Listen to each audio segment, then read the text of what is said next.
Hello, hello, Libra Collective. Kamusta po kayong lahat? Ako po ito si James from James Tarot PH. Ito po ang inyong weekly reading for August 3 hanggang 9. Bagong linggo, bagong pagbasa, ano po naghihintay para sa inyo? But first, ihanda mo na Libra.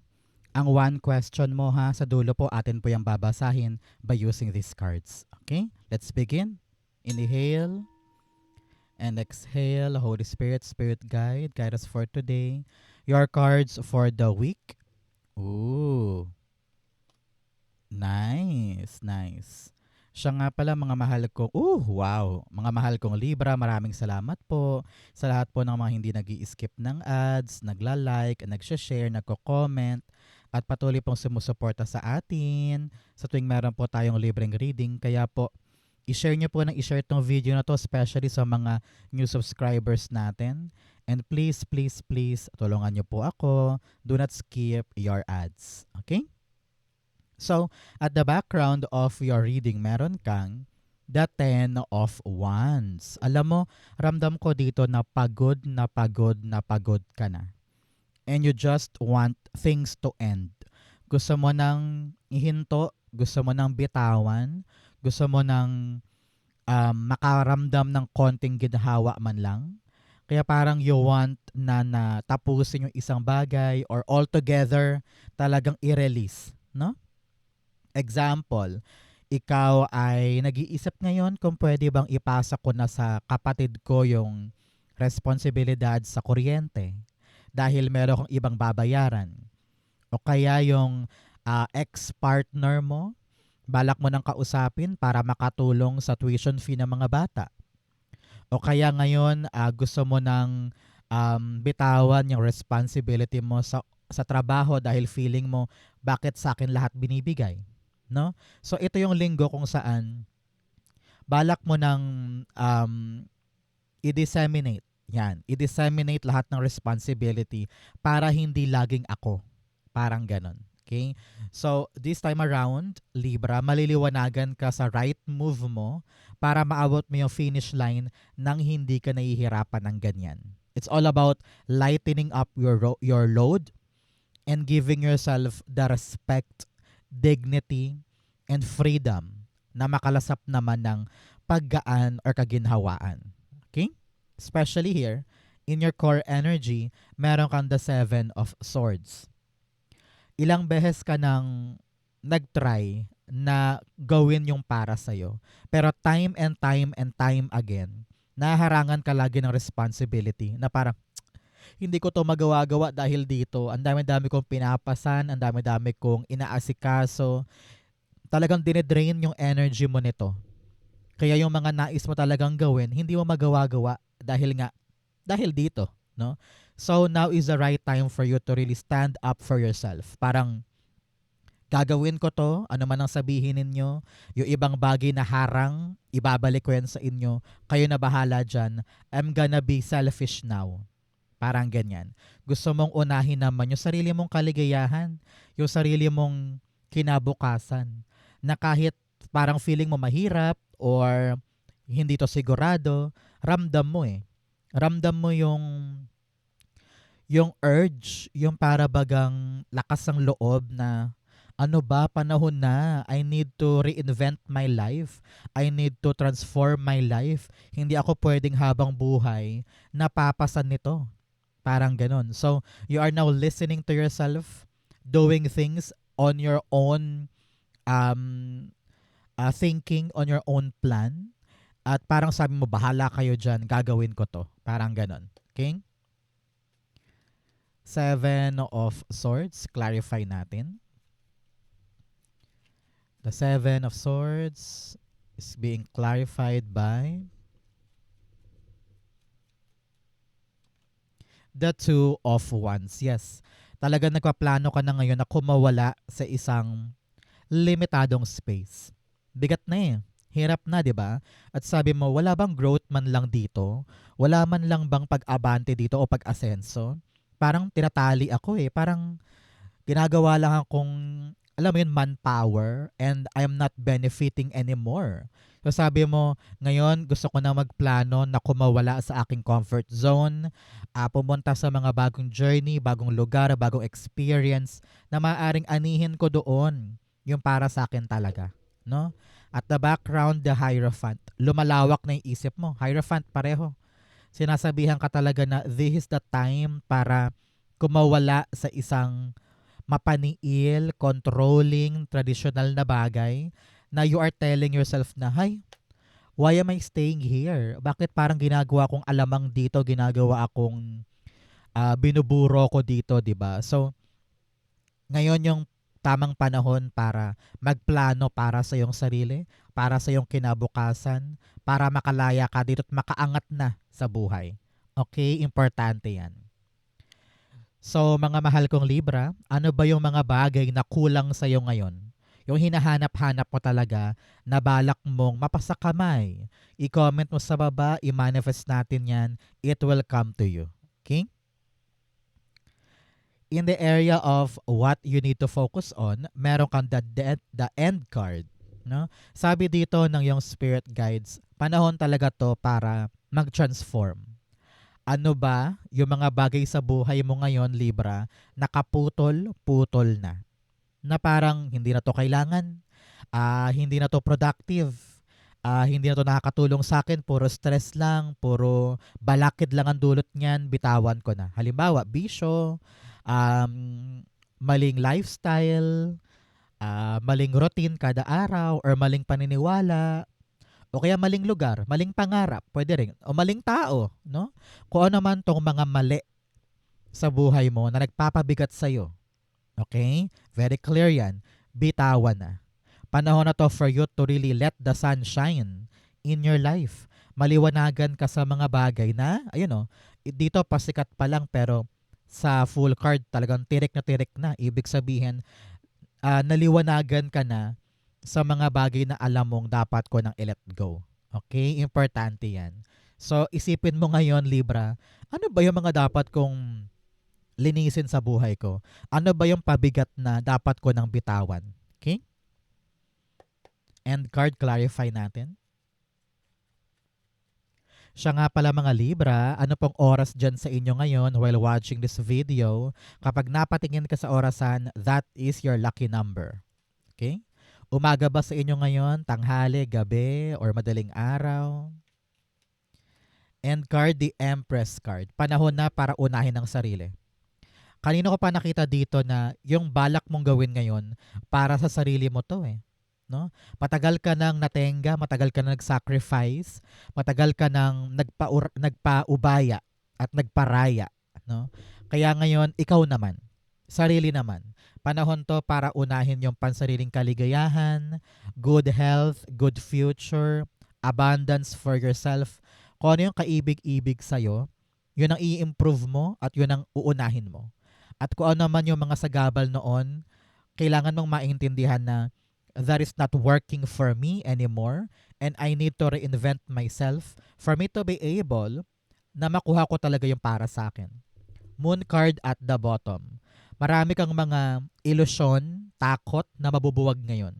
Na parang, bakit ba ako natakot dyan? Bakit ba ako na-intimidate doon?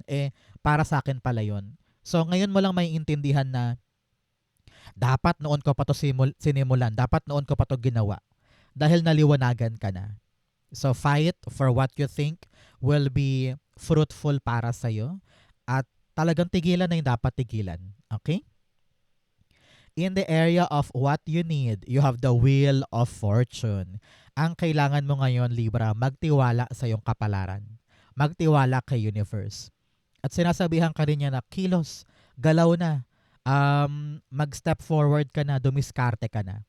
Kapag ikaw ang gumalaw, saka lang to iikot.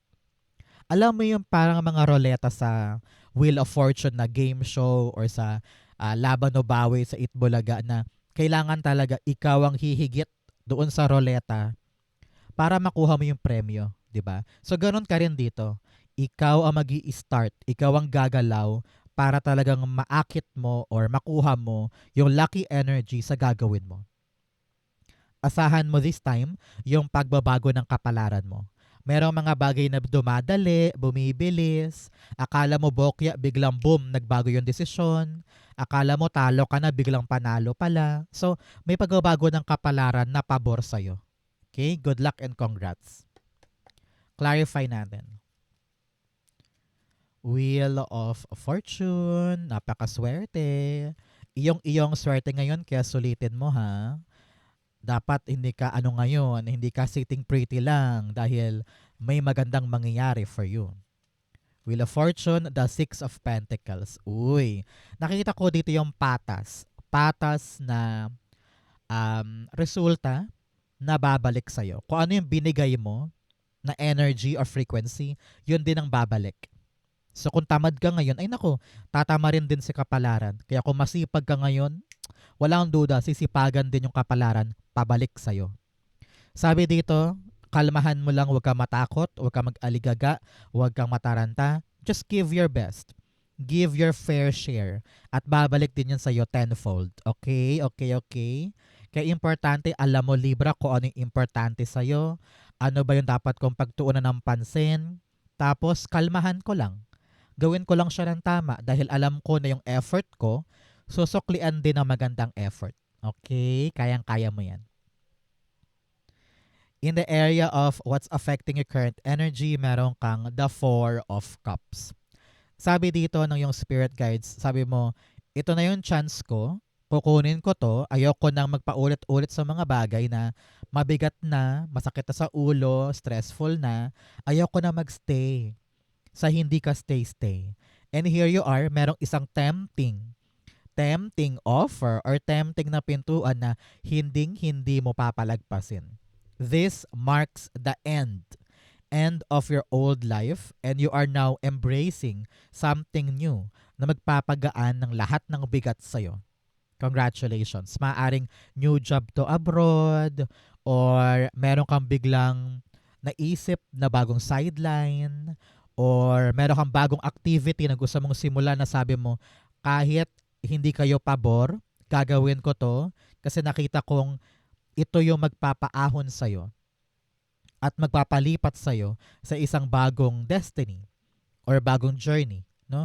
Kakawala ka na sa lumang cycle dahil sa bagay na ito. Yan yung ticket mo, Libra. Yan yung ticket mo para makalayo ka na sa bigat, hirap at pinapasan. Congrats! Kaya kung ano man tong naiisip mong balak mong pasukin, balak mong gawin, laksan ng loob dahil malaki ang kapalit na reward para dyan. Okay? The Four of Cups.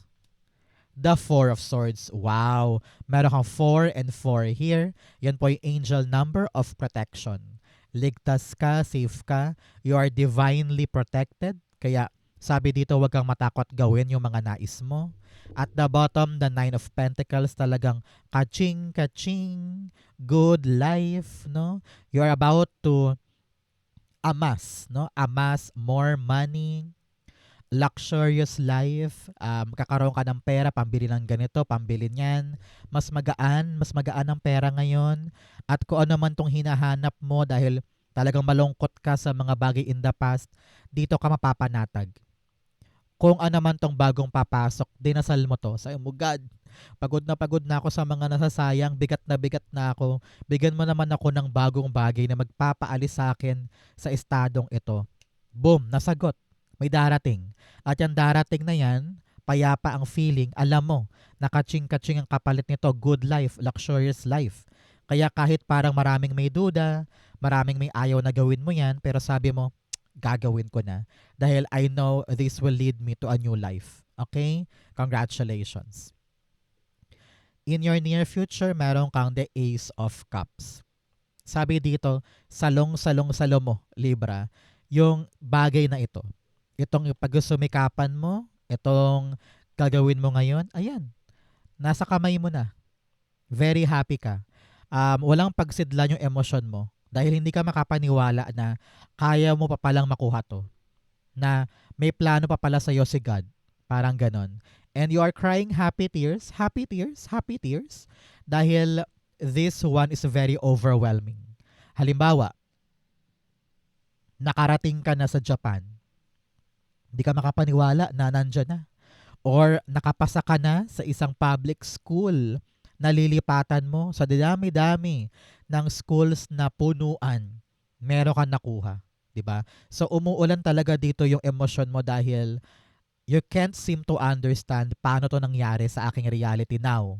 Na akala ko imposible, akala ko mahirap, akala ko forever ko nang pinapasan ito. Pero may isang bagong bagay na magbibigay sa iyo ng whole new meaning.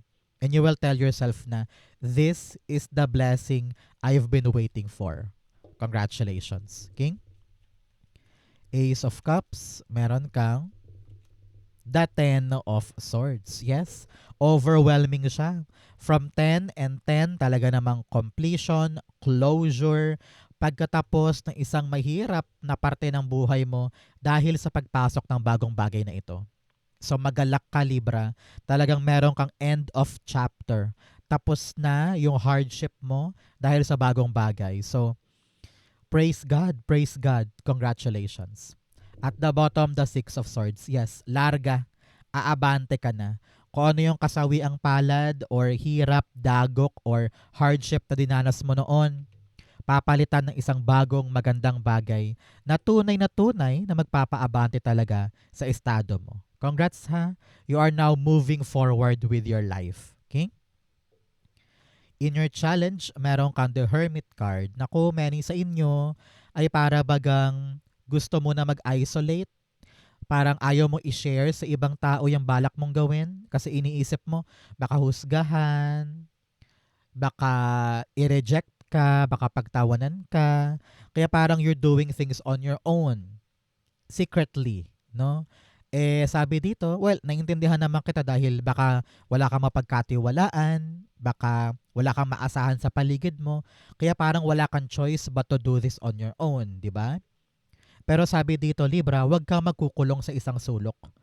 Always go out, explore the world. Tumbukin mo yung sagot sa iyong mga tanong. Hanapin mo, huwag kang mapagod na talagang kunin yung magpapapanatag sa'yo. Okay? Alam ko bigat ka na at parang nalalabuan ka na sa mga gagawin mo. Feeling mo ligaw na ligaw ka na at wala kang motivation. But you really need to find within you what you really want. At i-explore mo yun. Kunin mo yun. Lumabas ka dyan and grab it. Take it. Take charge. Suungin mo yung laban para makuha siya. Okay? Huwag kang papayag na hanggang dito lang ako. Forever na ako dito. No. You have what it takes to find what you really, really want. Okay? The Hermit card. The King of Swords. Magpakatapang ka daw ngayon. Kung ano yung nais mo, ipaglaban mo naman. Hindi pwedeng, ay nakakahiya, ay nakakatakot, ay baka pumalya, ay baka hindi mangyari, ay baka masaktan lang ako. Walang mangyayari kung papangunahan mo ng duda. Alam mo naman, gusto mo yan eh. So stand up, fight, and armasan ang sarili ng mga impormasyon. Narinig ko dito na hindi pwedeng tamang hinala lang or nakarinig ka lang ng balita, yun na yun. No. Kalkalin mo para alam mo yung tamang hakbang. Okay? Halimbawa, sasakay ka ng barko. Tapos narinig mo lang na ito lang daw ang requirement. Yun na yung pinasa mo, pero mali pala. No? So, kailangan para hindi masayang ang oras, hindi masayang ang pera, ang pagkakataon, gawin mo ng tama. Alamin ang totoo. Para paghakbang mo, dire-diretso. Okay? At the bottom, the Nine of Wands. Yes, pagod ka na sa bawat mistake, sa bawat paulit-ulit, sa bawat trial and error, or pagkabokya ng pagkabokya. Do the right thing. Kailangan maliwanagan ka muna sa proseso bago tayo hahakbang para wala nang mistakes. Okay? In your fortune, meron kang the Hierophant. You are so blessed. Okay? May basbas po ngayon sa buhay mo itong balak mong gawin. Yung mabigat, gagaan. Narinig ko may approval. No? Kung sino man tong authoritative figure na kakausapin mo, you will hear the word yes. Approved, papayagan ka, may go signal, makakarinig ka ng sagot na pabor sa'yo. So congratulations, okay? May basbas po ngayon ang gagawin mo, kaya wag ka nang magpatumpik-tumpik pa. Sakyan mo tong lucky energy na to para magdire-diretso to para sa'yo. Okay? Hierophant, yun, lumabas. The Five of Swords. Sa kabila ng mga pinagdaanang mahirap, umiyak ka pa, napagod, napahiya, or napuyat, lahat yun worth it. Nilabanan mo, pinaglaban mo, at talagang nakita nila yung iyong dedication, hard work, and the power to really get what you want. So, yung approval, walang duda, ibibigay sa'yo. Dahil pinaghirapan mo, worth it lahat yan. At the bottom, the Queen of Cups. Yes, kakalma ka ngayon. You feel like napaka-accomplished mo. You feel so fulfilled dahil ibinigay mo ang lahat. Wala kang what if, wala kang what if ginawa ko yun, what if ginawa ko yan. Hindi eh, binigay mo lahat eh. So walang duda. Punong-puno ang puso mo ng saya dahil talagang ibibigay. Congratulations po, okay? In your divine messages, meron kang the Fool card. Sabi dito, huwag matakot sumugal sa buhay.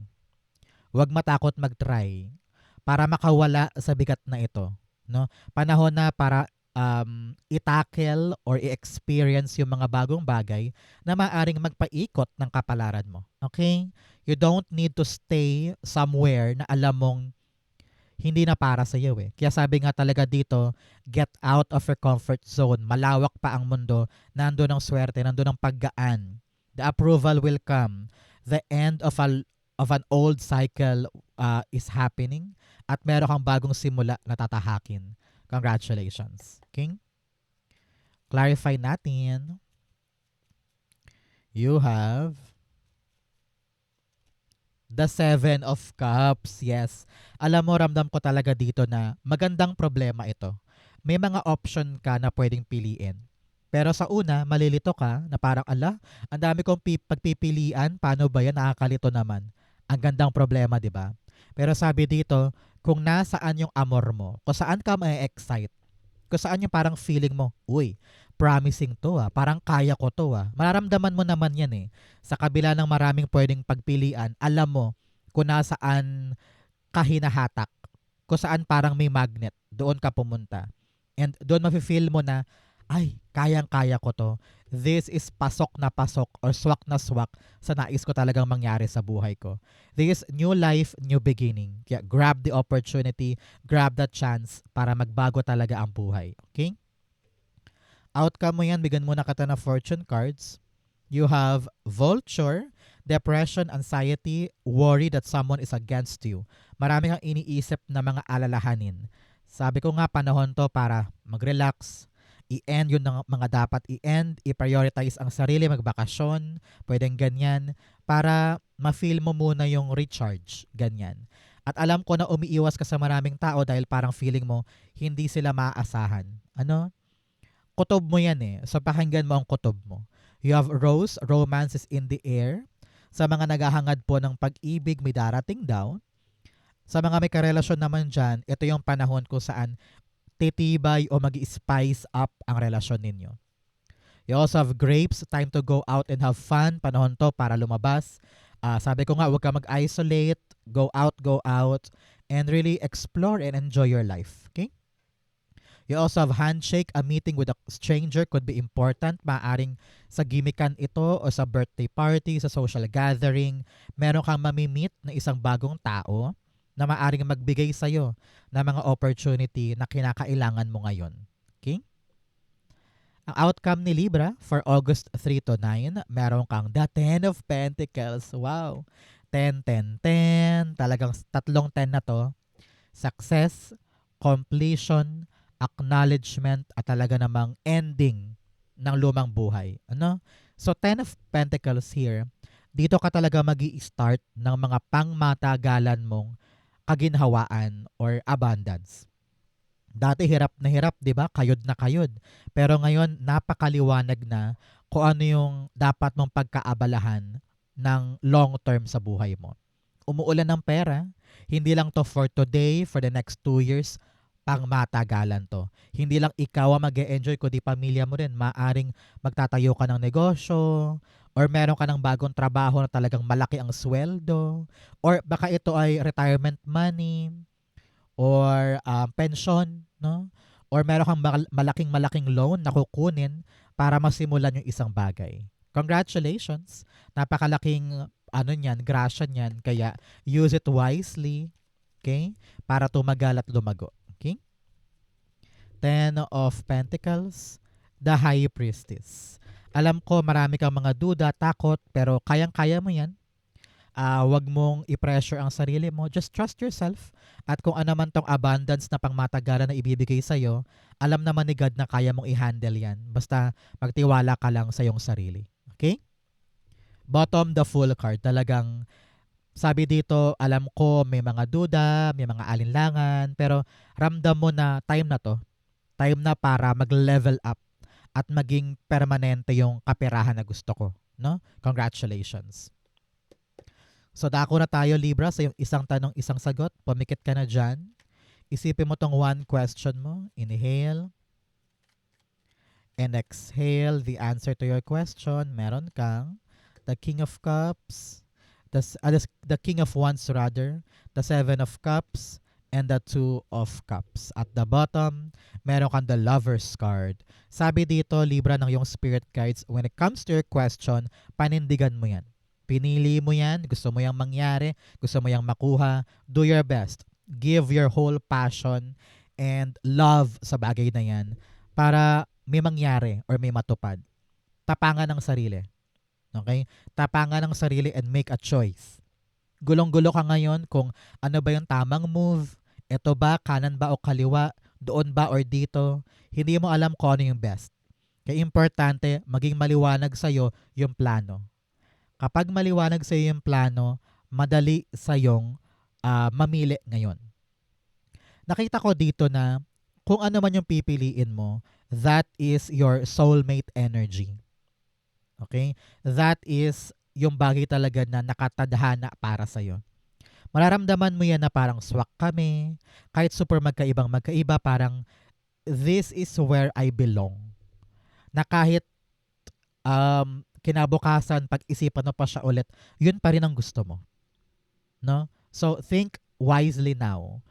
Ikabit mo yung plano mo sa mga pagpipilian at kapag nakapamili ka na panindigan because it will be fruitful. This is like an energy activating sa buhay mo. Maganda to.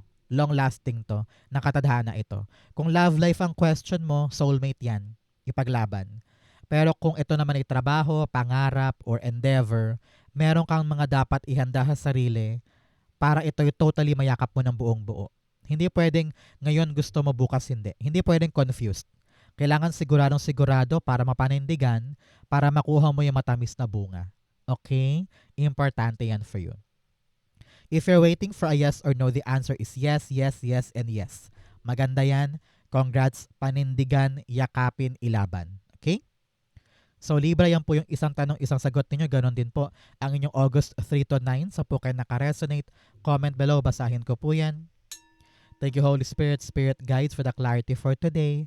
Thank you rin po mga mahal kong Libra for watching hanggang dulo. I love you. This has been James for James Taro PH. God bless everybody.